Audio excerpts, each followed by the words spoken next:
ce discours s'est levé parmi les apôtres, montrant qu'il y a parmi eux là qui serait le plus grand. Vous voyez, le frère, il va lire le verset, c'est un démon qui est là. Parce que la première ne doit pas être pratiquée parmi les fils de Dieu. Non. Le seul qui est le Père de tous, c'est Christ. Le seul qui est le maître de tous, c'est Christ. Le seul qui est le chef de tous, c'est Christ. Nous ne sommes que des frères. On est la même chose. Mais un frère peut être aimé dans la foi. Mais cela ne fait pas de lui un chef suprême sur les autres. Quand il le fait déjà, c'est un péché et c'est un esprit qui le fait. Dieu n'est pas dans ça. Oui, frère. Il est la tête du corps de l'église. Ah, mais c'est clair. Il est la tête du corps. On n'a pas dit l'une des têtes pour dire qu'il y a une autre tête aussi qui est là. Non. Il est la tête du corps de l'église. Il est le commencement. Il est le commencement. Le premier-né d'entre les morts. Le premier-né d'entre les morts. Afin d'être, oui, en tout le premier. C'est tout. Donc, la prééminence, à quoi la prééminence à lui? Afin d'être en tout le premier. Voilà, la prééminence lui appartient. Alors, frère, oui. Marc 9. Marc 9. 33 à 36. Il faut dire ça, frère. Ils arrivaient à Capernaum. Ils arrivaient à Capernaum. Lorsqu'il fut dans la maison, oui, Jésus leur demanda, de quoi discutiez-vous en chemin? Voilà. Mais ils gardaient le silence. Oui. Car en chemin, ils avaient discuté entre eux pour savoir, oui, qui était le plus grand. Qui était le là. Vous voyez, c'est un esprit. Depuis autant des apôtres qui étaient là, autant de Jésus étaient là. Mais on va voir si Jésus va apprécier, il va dire, oh, mais le plus grand, ça sera peut-être Pierre, à qui j'ai donné les clés de l'homme des cieux. Le plus grand, peut-être c'est Pierre qui a la révélation de dire, tu es le Christ, le Fils du Dieu vivant. Le plus grand, c'est Pierre à qui il a dit, Père, le bébé. On va voir ce que Jésus va dire. Alors il s'assit. Appelant les 12 élèves. Il a appelé les 12 serviteurs, ces 12 apôtres là, il les a appelés, il a dit quoi? Si quelqu'un veut être le premier, le premier, le plus grand parmi vous là, la prééminence parmi vous là, il sera le dernier de tous. C'est clair. Et le serviteur de tous. Voilà! Il sera le dernier de tous et le serviteur de tous. Et il prit un petit enfant. Le plaça au milieu d'eux. L'ayant pris dans ses bras, il leur dit. Quiconque reçoit mon nom, un de ses petits enfants me reçoit moi-même. Voilà. Vous voyez, il faut dire ça aussi. Lis le verset 24. Dis le chapitre. Luc 22, 24. Luc 22, 24, frère. Il s'éleva aussi. Parmi les apôtres. Vous voyez, on dit aussi. Ça veut dire que cette chose-là était déjà dans les dénominations. Voilà. C'est comme ça, c'était dedans. C'était dans les dénominations, les pharisiens, je veux dire. Parce que là, l'église n'était pas encore née. C'était dans les pharisiens qui étaient déjà organisés, qui étaient déjà structurés, comme le frère l'a déjà dit, les hommes nantis, les hommes instruits. Ce terme déjà était là. Voilà pour mettre le mot aussi, ce n'est pas fortuit. On dit oui, il s'éleva aussi. Parmi les apôtres, mais ça s'est levé parmi les pharisiens, les scribes et les sadducéens. Le plus grand, c'était qui? Le docteur de la loi. Il y avait Nicodème qui était là. Il y avait aussi le temps de Paul là-bas, il y avait qui était là? Il y avait Gamaliel qui était là. Ça, c'était les gars qui avaient la prééminence. Les sous-sacrificateurs, les ânes, les caïfs là. Ça, c'est les gens qui avaient déjà la prééminence. Même là, vous avez les différents de l'accoutrement des autres. Ça, c'était la prééminence. Voilà pourquoi cet esprit, c'est un esprit religieux. Cet esprit religieux-là s'est introduit maintenant parmi les apôtres aussi pour dire. Il s'éleva aussi parmi les apôtres. Voilà pour le mot aussi. Il s'éleva parmi les apôtres aussi. Une contestation, une discussion, un débat. Lequel d'entre eux, lequel d'entre eux là devait être estimé le plus grand. Jésus l'a dit. On n'a pas dit le plus grand, les autres ont la voix là-bas et c'est lui qui va prédominer. Amen. Oui, continue frère. Jésus l'a dit. Les rois des nations. Voilà. Regardez ce que Jésus dit. Ça dit que Jésus n'a pas apprécié ça. Quelque chose que Jésus n'a pas apprécié. Et on voit ça chez toi, mais quel esprit qui te pousse à accepter ça pendant que Jésus même refuse ça? C'est le diable. Il faut qu'on le dise. Oui, frère. Les rois des nations. Les maîtrisent. C'est les rois là qui maîtrisent les nations. Eux, ils dominent les nations. Ils sont au-dessus des nations. Ça, c'est les rois. Oui. Et ceux. Mais quand on voit dire, un roi, c'est de nos jours, c'est un président. Président, c'est lui qui domine les nations. Comme la nation ivoirienne, il y a quelqu'un qui est là qui domine ça. Qui est le chef suprême. Quand il parle, tu ne dois pas parler. Clair. Donc les rois des nations les dominent. Et ceux qui les dominent. Sont appelés bienfaiteurs. Qui n'en soient pas. Voilà. De même parmi vous. Il dit qu'ils n'en soient pas de même parmi vous. Continue frère. Mais que le plus grand. Là. Parmi vous. Soit comme le plus petit. Et celui qui gouverne. Soit comme celui qui sert. Comme c'est celui qui sert. Continue. Car.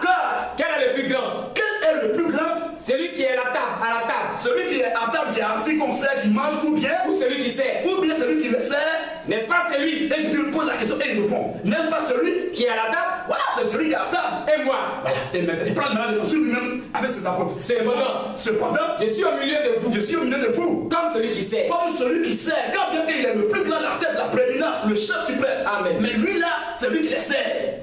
Vous, oui, vous êtes ceux qui avez persévéré avec moi dans mes épreuves. C'est que les frères, c'est bon. Donc c'est ce que je voulais dire, vous m'arrêtez là, pour dire que l'esprit nicolaïte est de prédominer, de prééminence. C'est la soif même de dominer les autres. Vous l'entendez dans une église, peu importe son nom, peu importe son étiquette, peu importe sa nomination, peu importe les miracles qui s'opèrent là-bas, peu importe le message qui est prêché, quand vous rentrez déjà, vous pensez que dans la de vous voyez ça, toute la première elle va désobéir. C'est un petit grain qui va désobéir. Et ça fait la mort. Alors, quand vous rentrez quelque part, vous voyez même les miracles qui s'opèrent, le feu qui sort du ciel. Les bras des gens poussent, les gens ressuscitent. Peu importe. Jésus a dit même le diable n'a pas de miracles. Alors, il ne faut pas te fier à ça. Regarde simplement ce qui est prêché et comment les choses se font là. C'est ce qui est prêché là-bas. D'abord, oui, ce qui est prêché, oui, mais comment cela est pratiqué?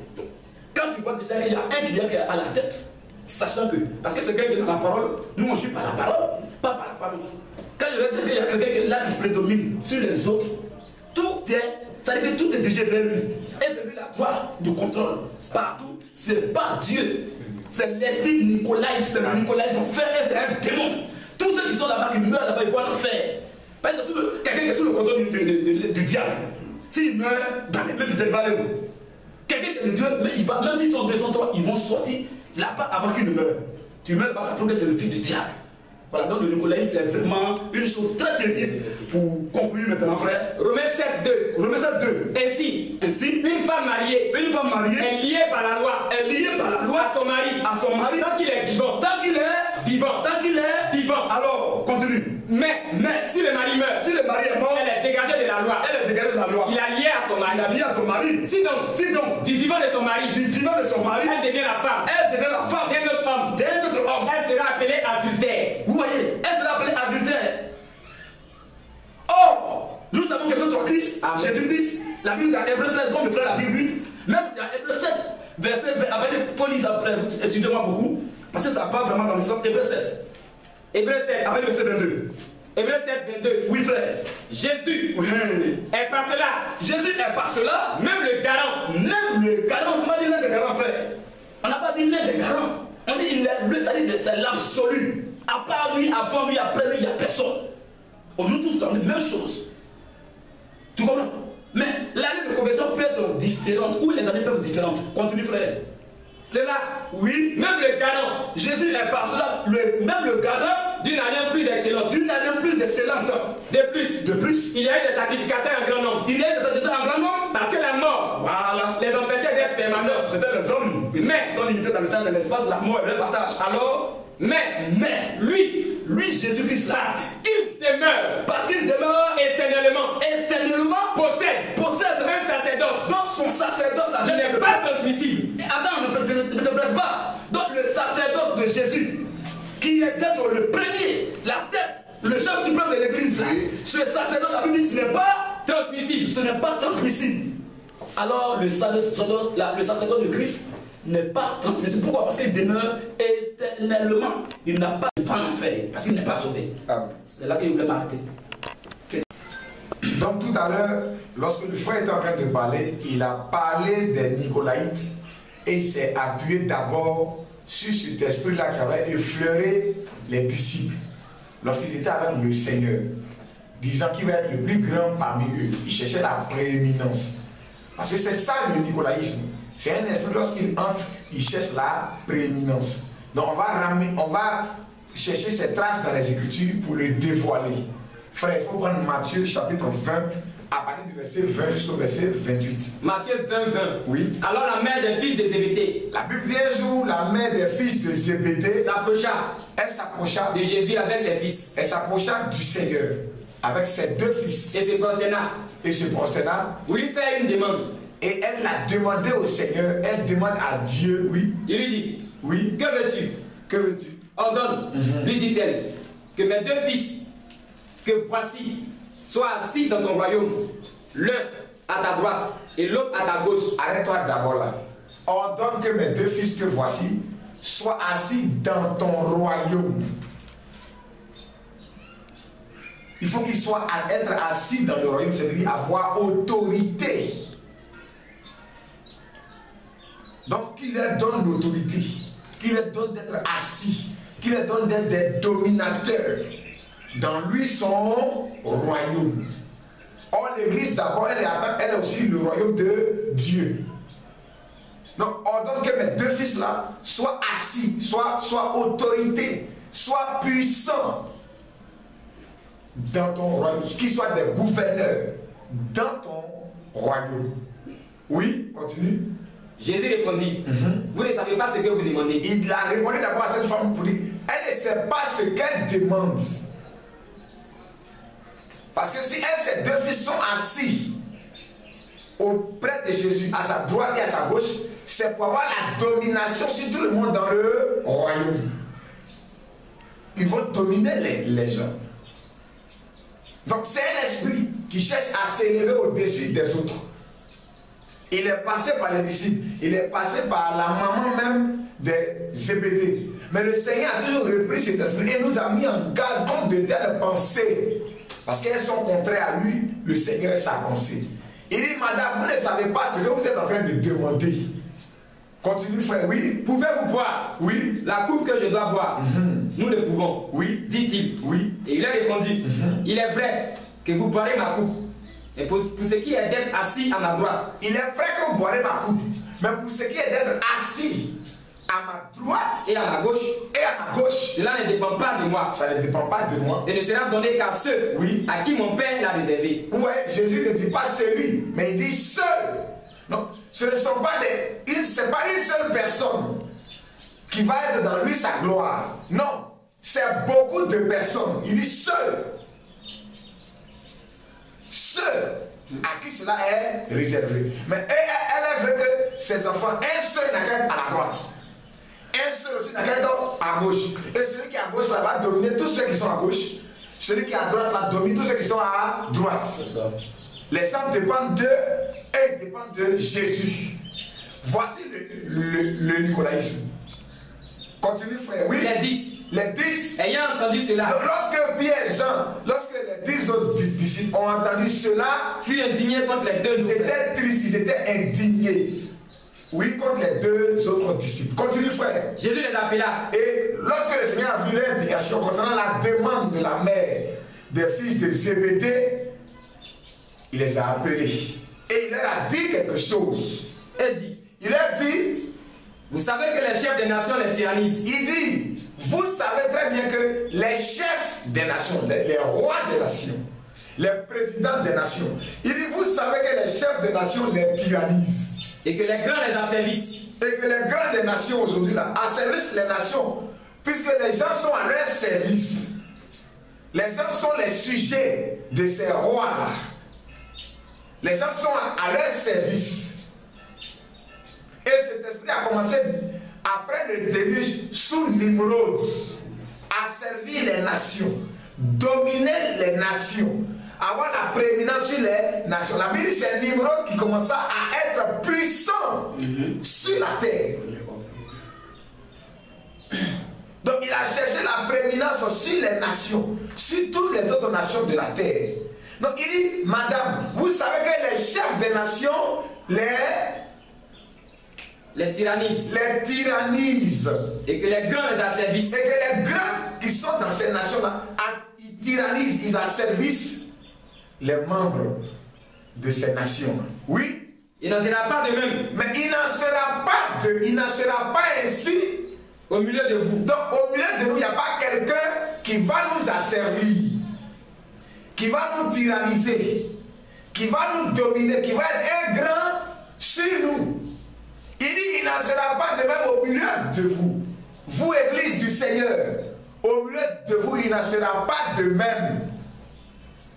L'esprit tyrannique, l'esprit de la royauté, l'esprit de la prééminence, l'esprit de la domination asservi, être maître sur des autres, être maître des sujets, être seigneur des sujets. Il dit, il n'en sera pas de même au milieu de vous. Donc l'esprit Nicolaïte, lorsqu'il entre là, c'est pour servir les gens, c'est pour être maître sur des sujets, c'est pour être seigneur sur des sujets et les dominer et les asservir, avoir une autorité, une prééminence sur eux. Continue frère, oui. Mais quiconque veut être grand parmi vous, qu'il soit votre serviteur. Donc la grandeur selon Dieu, ce n'est pas de dominer, ce n'est pas de tyranniser. Quiconque veut être grand parmi vous, simplement qu'il soit votre serviteur. Or, cette grandeur-là est différente de celle que nous voyons dans le monde. Or, c'est la grandeur qu'il y a dans le monde qui entre dans l'église. Quand les Nicolaïtes, ils commencent à dire qu'ils ont la prééminence sur vous, et qu'ils sont rois sur vous, le pasteur roi sur vous, l'archevêque roi sur vous, c'est pour vous asservir, c'est pour vous tyranniser, c'est pour vous dominer. Et que vous acceptez cela, c'est fini. Vous vous mettez sous sa tutelle. Et c'est lui qui vous domine. Il devient un archevêque. Continue frère, oui. Et quiconque veut être le premier parmi vous, quiconque aussi veut la prééminence, oui, qu'il soit votre esclave. Qu'il soit au contraire votre esclave. Donc la prééminence selon Dieu n'a rien à voir avec la prééminence qu'il y a dans le monde. Or cette prééminence qu'il y a dans le monde, là, les chefs des nations, qui les tyrannisent, qui les dominent, là, c'est cet esprit-là qui est entré dans l'église. C'est cet esprit-là que le Seigneur a appelé le nicolaïsme, qui n'est simplement qu'une organisation, qui n'est simplement qu'un esprit. Mais cet esprit-là, il y a beaucoup de choses en lui. Comme une organisation, il y a plusieurs compartiments. Cet esprit aussi-là, il se manifeste sous plusieurs formes. Quand il vient, c'est pour être Seigneur. Quand il vient, c'est pour dominer. Quand il vient, c'est pour vous assujettir. Quand il vient, c'est pour avoir la prééminence sur vous. Quand il vient, c'est pour vous coloniser. Il y a plusieurs compartiments dans cet esprit-là, dans cette organisation. Il se manifeste sous plusieurs signes et sous plusieurs manières et sous plusieurs formes. Frère, nous allons prendre encore la doctrine des Nicolaïtes et nous allons lire. Parce qu'il y a des passages dedans très importants. Oui, frère, prends la page 1. Disant que le nicolaïsme dénonce. Quelle ordonnance? Les ordonnances du Seigneur, c'est que tous doivent servir le Seigneur. Les ordonnances du Seigneur, c'est que tous doivent le servir. Amen. Tous doivent l'adorer. Tous les fils de Dieu ont une relation personnelle avec le Seigneur. Mais le nicolaïsme, il vient détruire ça. Vous n'avez pas de relation avec le Seigneur. Donc il est en train de dire que le voile du temple n'est pas encore déchiré. Le voile du temple n'est pas encore déchiré. Donc, personne n'a accès au Seigneur. C'est un homme qu'on a accès. Si on a accès à lui, c'est lui maintenant qui va nous introduire dans l'accès de Dieu. On n'a pas accès à toi, c'est qu'on n'est pas, on n'a pas accès à Dieu. Donc, tout le peuple doit avoir accès en lui, doit avoir une bonne communion avec lui. Donc, le jour qu'il n'est pas content de toi, c'est que Dieu n'est pas content de toi. C'est le nicolaïsme. Il détruit les ordonnances de Dieu. La communion que le peuple, que tous les chrétiens, tous les fils de Dieu doivent avoir avec le Seigneur, il vient d'abord couper cette communion-là d'abord. Continue frère, oui. Il sépare les ministres. Et quand il vient maintenant, il va faire une séparation entre les ministres, une distinction, il va disposer, il va arranger, il va partager. Continue, il sépare les ministres du peuple. Du peuple. Et des conducteurs. Donc, il met les ministres à part, il met le peuple à part. Donc les ministres ne sont plus maintenant des frères du peuple. Or vous êtes tous frères entre vous. Mais il fait d'eux des personnes qui sont mises à part, séparées, qui sont partagées, qui ont un rang, qui ont une place, une position élevée sur les autres pour les dominer. C'est ça le nicolaïsme. Continue frère, oui. Il fait des chefs suprêmes. Et vous voyez, elle a dit permets que mes fils soient assis à ta droite et à ta gauche pour qu'ils soient des chefs. Donc le nicolaïsme fait des chefs suprêmes. Chefs, ils ont une suprématie. Donc quand quelqu'un entre dans... Quand cet esprit-là est à l'œuvre dans une église, les gens parlent comme s'ils sont des chefs suprêmes sur le peuple. Chef suprême, il y a une suprématie sur vous. Continue frère. Oui. Il fait des chefs suprêmes. Oui. Au lieu d'en faire des serviteurs. Au lieu d'en faire des serviteurs. Or le Seigneur dit que le plus grand parmi vous se fasse serviteur des autres. Mais lui, c'est lui qu'on doit servir. Voilà. Or le Seigneur dit le Fils de l'homme est est venu non pour être servi, mais pour servir. Mais eux, ils viennent pour qu'on les serve. Vous les servez et eux, ils servent Dieu. Continue, frère. Et il en est encore. Il en est encore. Ainsi aujourd'hui. Aujourd'hui, dans notre génération, 20e siècle, 21e siècle, là, il en est encore ainsi aujourd'hui. Il y a des ministres de culte. Oui. Les évêques prétendent toujours diriger les hommes. Il dit, ils prétendent. Donc ce sont des prétentions.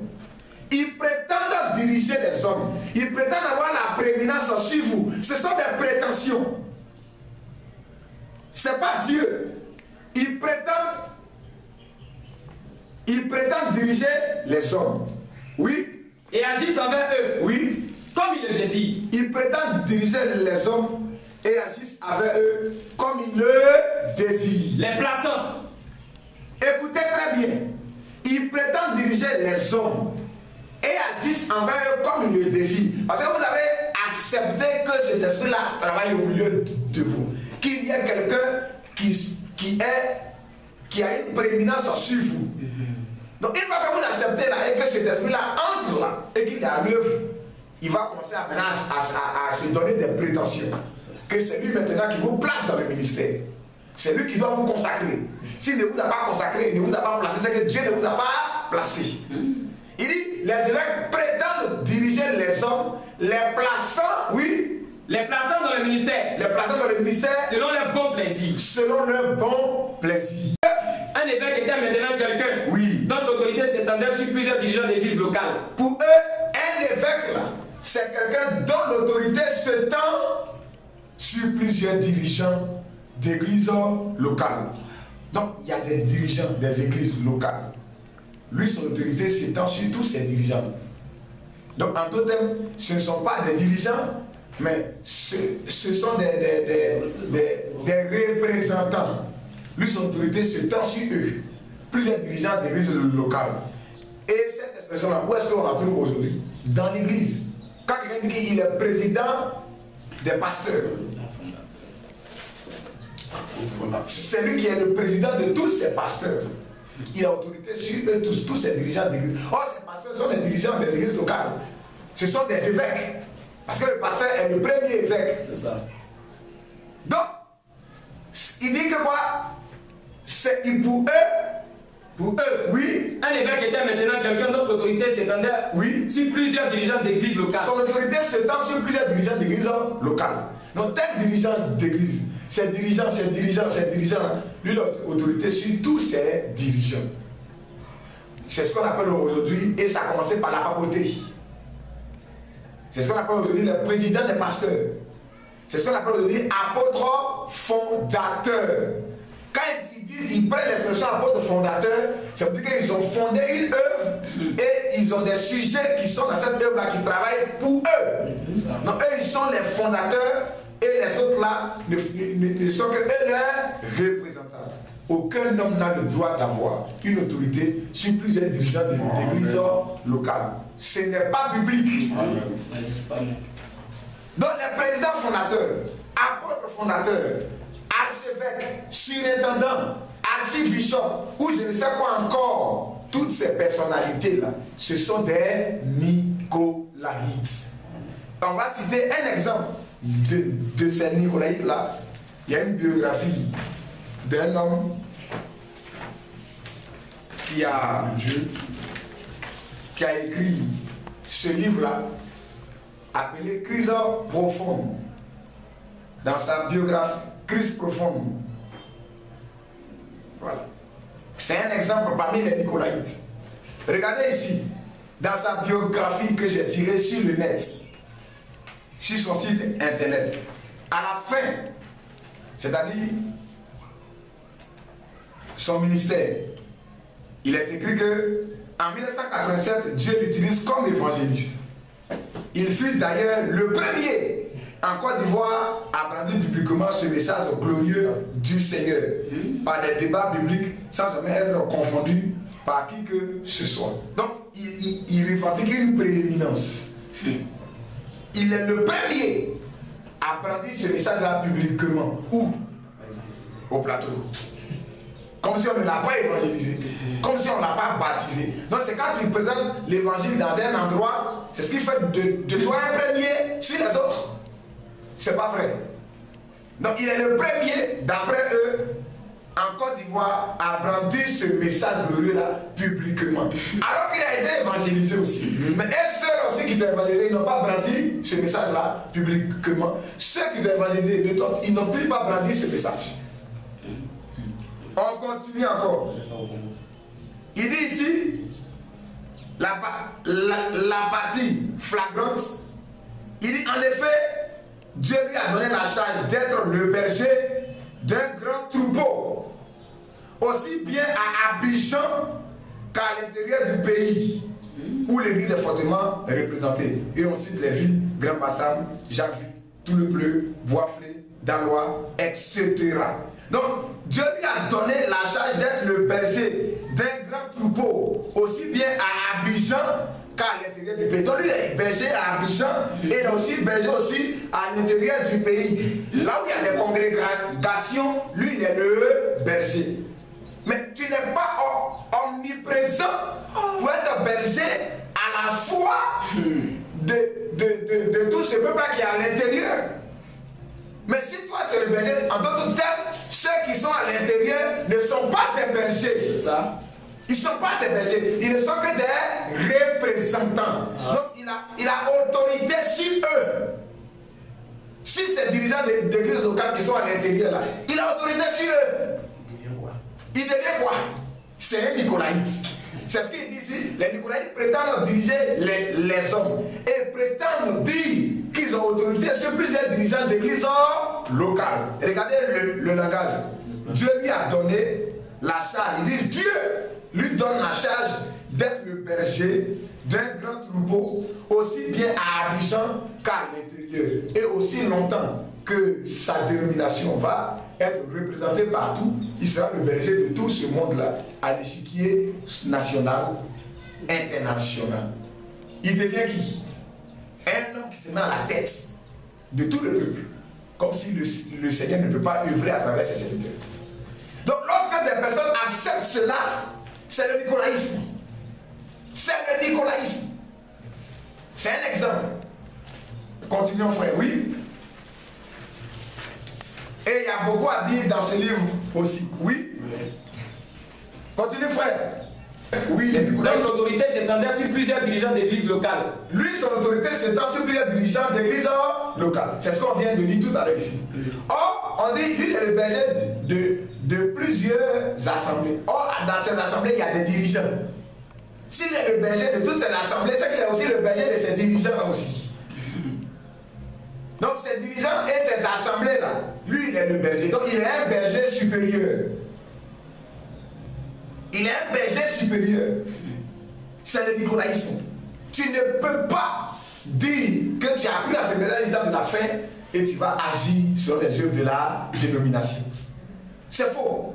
Selon la voie de l'organisation. Alors que Dieu t'appelle à la sortie de l'organisation et tu vas aller bâtir l'organisation. Continue, frère. Pour eux, oui. Un évêque était maintenant quelqu'un. Oui. Donc l'autorité s'étendait sur plusieurs dirigeants d'églises locales. Donc pour les Nicolaïtes, le E a mis pour les Nicolaïtes. Oui. Pour eux, les Nicolaïtes, un berger, ou bien un évêque, ou bien un fondateur, ou bien un président fondateur, ou bien un apôtre fondateur, son autorité s'étend sur plusieurs dirigeants d'églises locales. C'est l'esprit nicolaïte qui parle comme ça. C'est l'esprit nicolaïte qui parle comme ça. Oui. Un tel concept n'a aucun fondement. N'a pas de fondement ni biblique, ni historique. Mais quand même des personnes le font. Et ils prétendent servir Dieu. Continue, frère. Oui. C'est ça que c'est une organisation. Il y a plusieurs schémas par lesquels ils travaillent.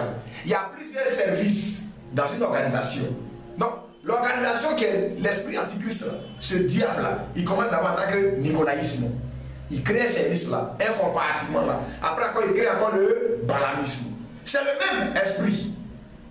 Et on va comprendre ce que c'est que le balamisme. On continue, frère, oui. Si nous voulons comprendre, oui, c'est qu'est la doctrine du Balaam. Oui. Dans l'église du Nouveau Testament. Si on veut comprendre la doctrine de Balaam Dans le Nouveau Testament, dans l'église du Nouveau Testament, oui. Nous ne pouvons mieux faire que d'examiner ce qu'elle était dans l'église de l'Ancien Testament. C'est simplement d'examiner ce que la doctrine de Balaam était dans l'Ancien Testament. Et de l'appliquer. Et de l'appliquer au troisième âge. Appliquer cela maintenant dans l'âge de l'église. Donc, pour comprendre le balamisme, tu dois repartir dans Nombre 22. Qui est Balaam d'abord dans l'Ancien Testament? Et quand tu vas voir la vie de Balaam, son message, ses prétentions, tu vas appliquer cela maintenant dans le troisième âge de l'église, l'église de Pergame. Et après, tu vas appliquer cela dans notre génération, dans notre âge. Oui. Et finalement, à notre âge, le récit en est donné dans les Nombres, du chapitre 22 au chapitre 25. Or, nous avons qu'Israël était le peuple choisi par Dieu. Amen. Vous voyez, Israël était le peuple choisi par Dieu. Israël est sorti de l'Égypte. Israël a marché. Mais ils sont arrivés, ils ont croisé une nation. Ils ont croisé une organisation, Moab. C'est là qu'ils ont croisé Balaam. Et Balaam était le prophète, le cardinal de cette organisation qui était Moab. Donc Balak était le roi, c'est-à-dire le dia, qui a fait des propositions à ce mercenaire, à ce prophète, à ce dévin-là, d'aller maudire le peuple de Dieu. Et lorsqu'il a échoué, il les a conduits dans la voie de l'organisation. Prenez nos filles, suivez la voie de l'organisation. Faites comme nos organisations. Il faut qu'il y ait un mariage. Acceptez tout ce qu'on fait là. Pratiquez ça aussi. Et ça crée une alliance. Donc, on va prendre à la page 8. Oui. Combien?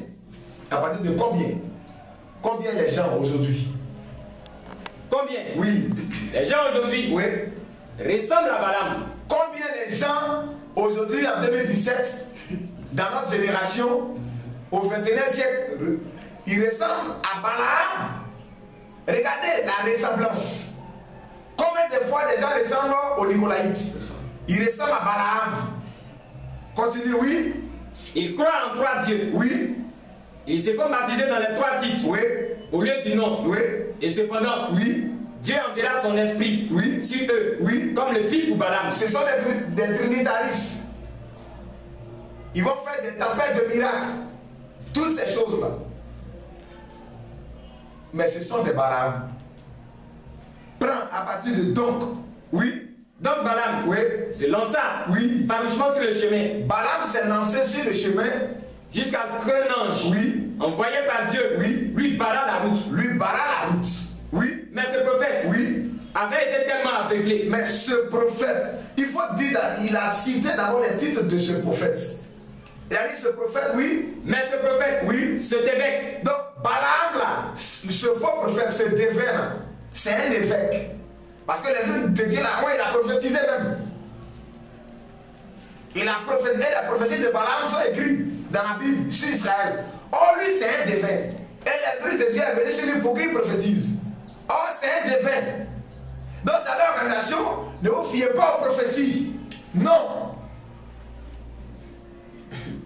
Continue frère, mais regardez aux principes sur lesquels il travaille. Continue frère, Mais ce prophète, cet évêque. Balaam c'est un prophète. Balaam c'est un évêque aujourd'hui. Cardinal. Balaam là c'est un cardinal. Le directeur. Oui. Ce président. Balaam est un directeur d'église. Balaam est un président d'église. Ce président. Ce surveillant général. Balaam est un surveillant général. Oui. Avait été tellement aveuglé. Sur les choses spirituelles. À cause de son désir de gloire. D'argent. Et d'honneur. Regardez le balamisme. Un désir de gloire.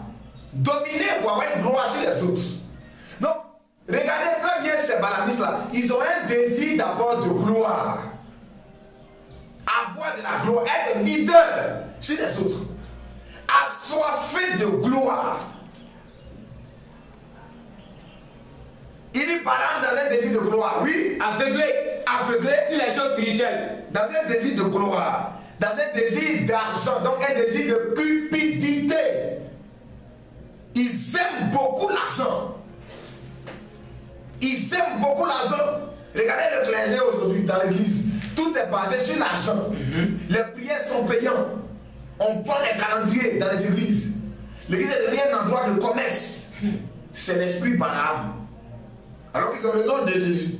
Ils prophétisent même. dans un désir de gloire, d'argent et d'honneur. Oui. Il ne pouvait voir l'ange à l'épée. Oui, oui. Il se tenait là. Oui. Pour barrer le passage au prophète insensé. Oui. Le petit âne vit l'ange. Oui. Et se détourna à droite et à gauche. Oui. Jusqu'à ce que. Pour la page 10, oui.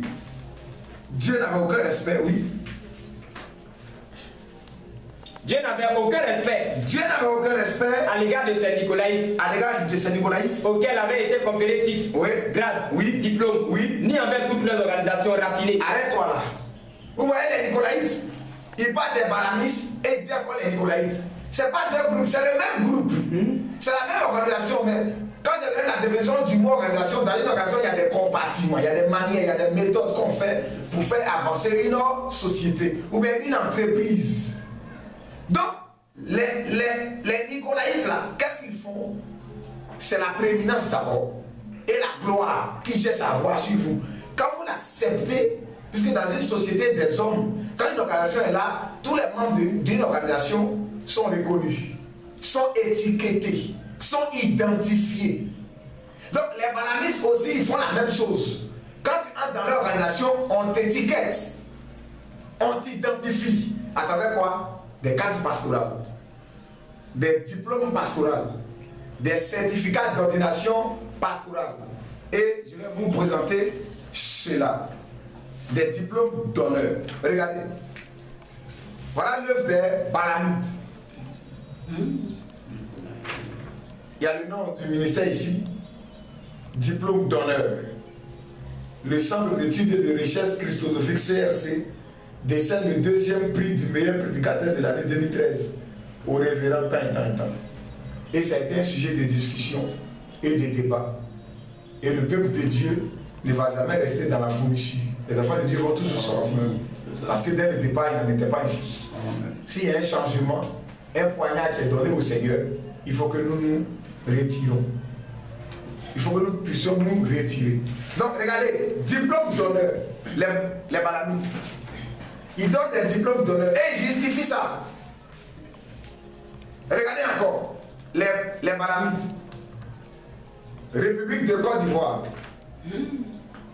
Certificat d'ordination pastorale. Alors que hier, dans leur livre, qu'on va lire, regardez, certificat d'ordination pastorale.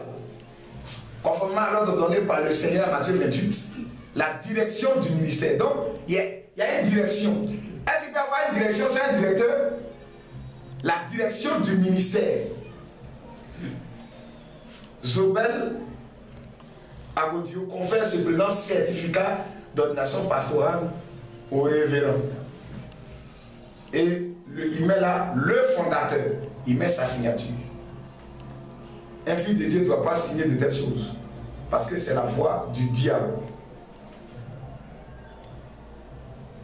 Amen. Amen. Donc, regardez, il commence maintenant à vous donner des diplômes, des certificats d'ordination pastorale, même des cartes pastorales. Il vous donne cela. Et lorsque vous n'êtes pas d'accord, il vous excommunie. C'est ça. Parce que vous ne voulez pas être dans leur vision à eux. Alors que hier, c'est même Balamites là, c'est Nicolaïte là. Regardez ce qu'il disait ici hier, à la page 27 de leur propre livre. Leur propre livre. On va prendre la page 27.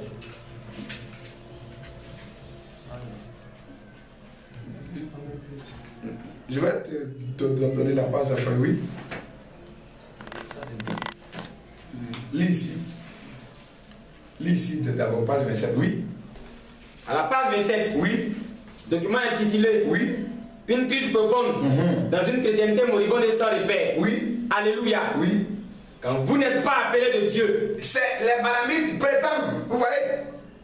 Ils disent quand quelqu'un n'est pas appelé de Dieu. Et que vous entrez dans son parvis. Et que tu entres dans le parvis de Dieu. Vous n'accomplirez rien. Regardez la vomissure du diable. Il dit vous n'accomplissez rien. D'autres. Oui. Que ce que ces dénominations sont en train de faire. Vous voyez des séducteurs qui attaquent les autres pour se positionner. Alors qu'ils font comme les autres. Ils disent ici, quand on n'est pas appelé de Dieu, on ne peut pas entrer dans le parvis de Dieu. Continue. Vous n'accomplirez rien d'autre. Oui. Que ce que ces dénominations sont en train de faire. Lorsque tu n'es pas appelé de Dieu, tu n'accompliras que ce que les dénominations font. Mais qu'est-ce que les dénominations font? C'est l'organisation. C'est la domination, la prééminence. C'est le nicolaïsme. Vous donnez des titres, des rangs, des diplômes, des cartes pastorales. Vous séparez, vous divisez dans le but de vous dominer. Et eux le font. Continue, frère, oui. Ces personnes-là ne sont pas appelées de Dieu. Et ils prétendent dire que ceux qui font les tests ne sont pas appelés de Dieu. Alors qu'eux-mêmes le font. Oui. Ce sont des renards déchaînés. Ils disent aux gens que ce sont des renards, alors qu'eux-mêmes ils sont pires. Des vieux loups déguisés en brebis. Ils disent aux gens que ce sont des vieux loups. Oui.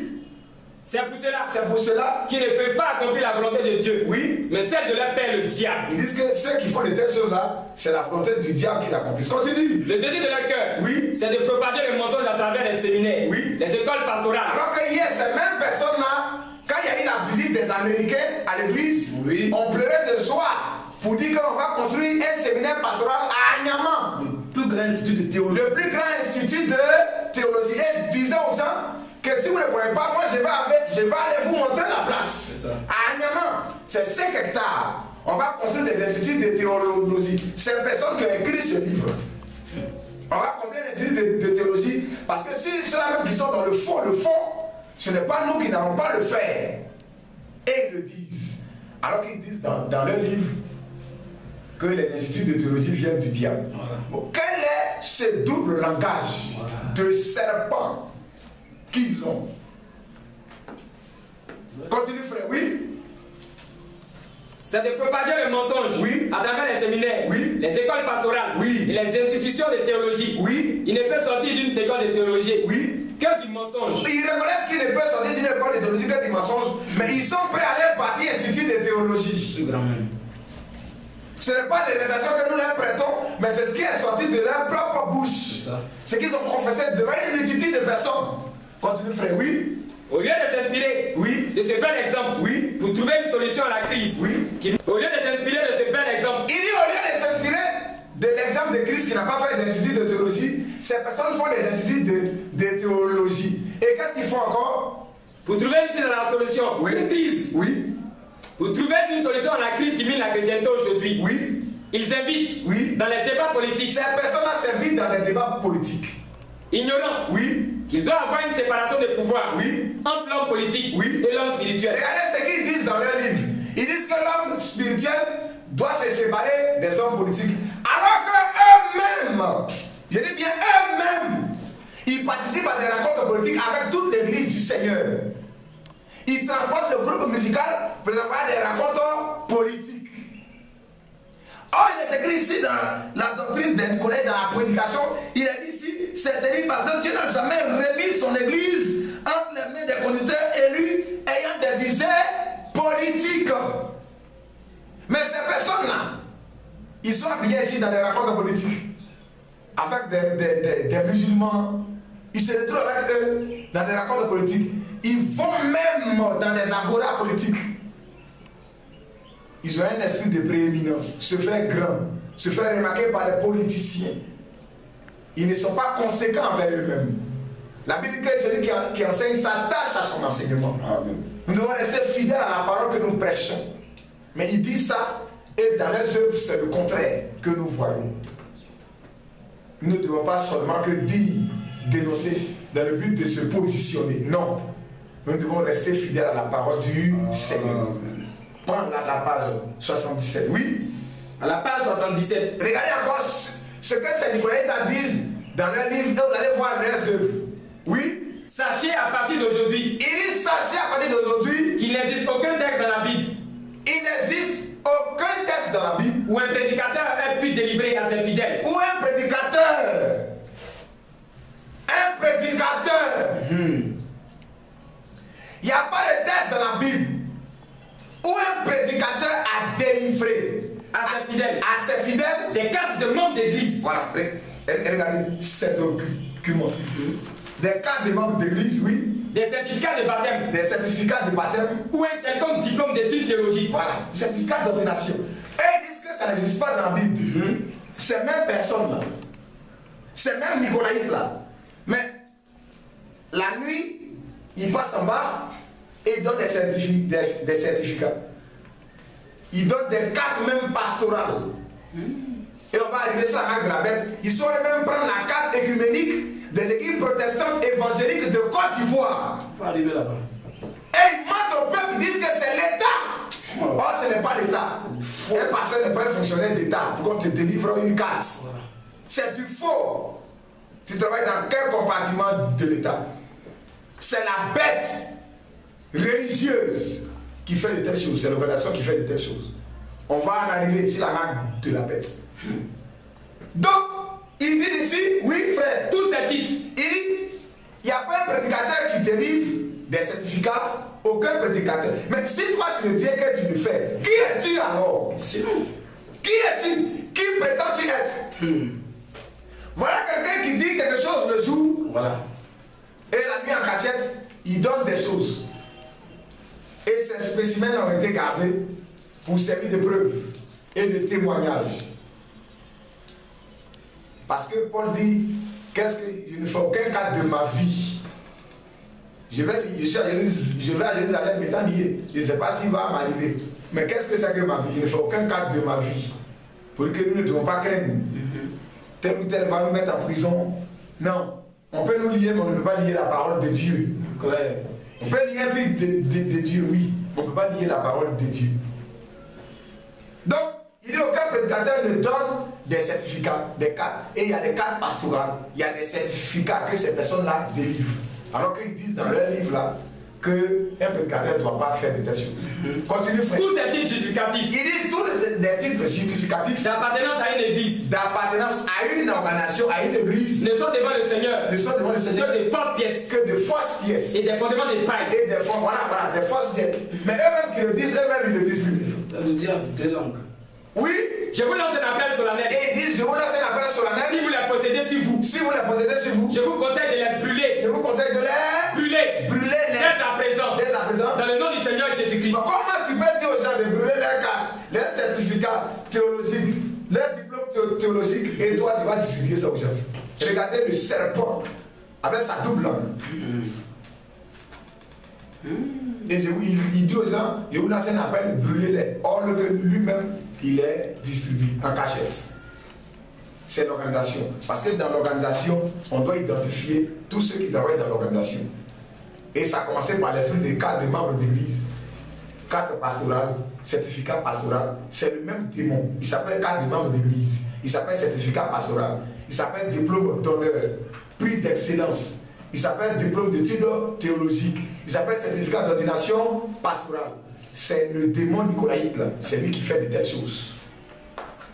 Donc on va revenir à notre livre. Oui, frère, on continue. Oui, à la page 10. Oui. À la page 10. Oui. Dieu n'avait aucun respect. Oui. À l'égard de ces Nicolaïtes, oui, auxquels oui, avaient été conférés titres, oui, grades, oui, et diplômes. Donc on donne des titres, on donne des grades, on donne des diplômes. Dieu n'a aucun respect. Ça ne signifie rien devant Dieu.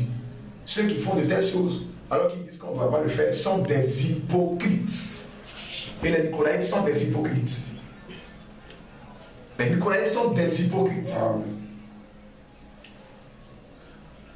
Dieu n'a aucun respect face à leur diplôme et leur grade. Et toi, le Fils de Dieu, tu te trouves dans ce genre d'organisation, il faut sortir. Et dénonce-les. Et va de l'avant. Continue, frère, oui. Mais maintenant, oui, ils étaient libres. Vous voyez, Israël était libre parce qu'Israël est sorti de l'Égypte. Oui. C'était un peuple béni. Israël était un peuple béni. Par la souveraineté de Dieu. Par la souveraineté de Dieu, pas d'un homme. C'est Dieu ceux qui étaient seigneurs sur eux, qui étaient souverains sur eux. Oui. Moi, certainement les méprisait. Moi, les méprisais, oui. Toutes les nations faisaient de même. Oui. Celui qui a fait partie d'une organisation méprise toujours. Oui. Le non organisé. Et regardez l'esprit nicolaïte. Lorsque tu es dans une organisation, celui qui n'est pas organisé comme toi, tu le méprises. C'est comme ça ils sont.